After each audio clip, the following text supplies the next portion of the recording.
کر غلط ناانصافی پہ مبنی فیصلے دیتے ہیں،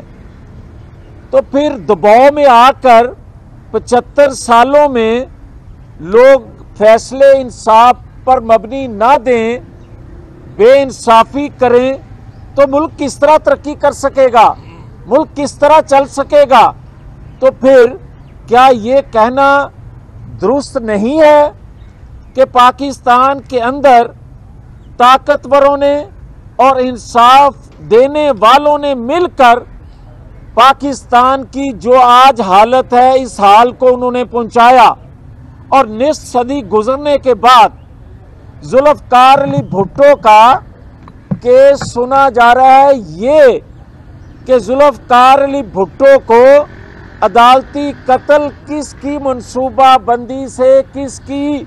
منصوبہ سازی سے، کس کی خواہش پہ، کس کے انتقام کو ٹھنڈا کرنے کے لیے اس کو عدالتی قتل کا جو فیصلہ سنایا گیا تھا، آج نواز شریف 7 سال بعد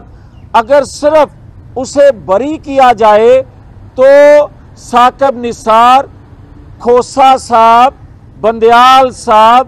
فیض صاحب، باجوہ صاحب، یہ سارے صاحب جو ہیں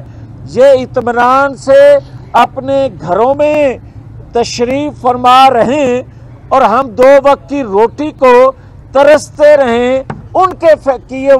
کروائے ہوئے فیصلوں کی وجہ سے، تو پھر قوم یہ سوال کرنے میں حق بجانب ہے کہ ہمارا کیا قصور ہے؟ پھر قوم یہ پوچھنے میں حق بجانب ہے ان لوگوں سے جو کہتے ہیں نواز شریف بار بار کہتے ہیں مجھے کیوں نکالا؟ یہ 74 سالہ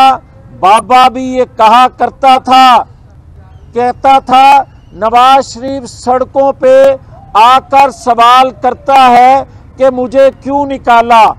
اسے تو علم تھا کہ کس نے اور کیوں نکالا، مگر قومی حکومت 16 ماہ کی جو قومی حکومت تھی اس میں ایک نوجوان لیڈر بھی اس قومی حکومت کا حصہ تھے۔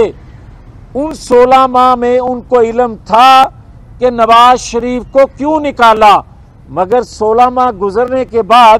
حکومت ختم ہونے کے بعد شاید ان کو بھول گیا ہے کہ انہیں نواز شریف کو کیوں نکالا، تو پھر انہیں شاید پوچھنا پڑے گا محترمہ بے نظیر بھٹو شہید جنہوں نے میثاق جمہوریت کیا تھا اور اس میں تمام دونوں طرف سے اعتراف آئے تھے کہ کس طرح نکالا جاتا ہے اور کیوں نکالا جاتا ہے، تو آج اگر وہ یہ سوال کرتے ہیں تو شاید اس میں وقتی طور پہ ان کو اطمینان ہو کہ میں کوئی بیانیہ بنا رہا ہوں، مگر ان کو یہ علم رہنا چاہیے جو یہ سوال کرتے ہیں کہ ووٹ کا تقدس، ووٹ کی بے عزتی کی گئی اس لیے میں الگ ہوں، تو ان کو علم ہونا چاہیے کہ ذوالفقار علی بھٹو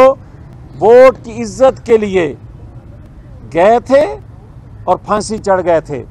پھر ان کے علم میں یہ بات ہونی چاہیے کہ نواز شریف نے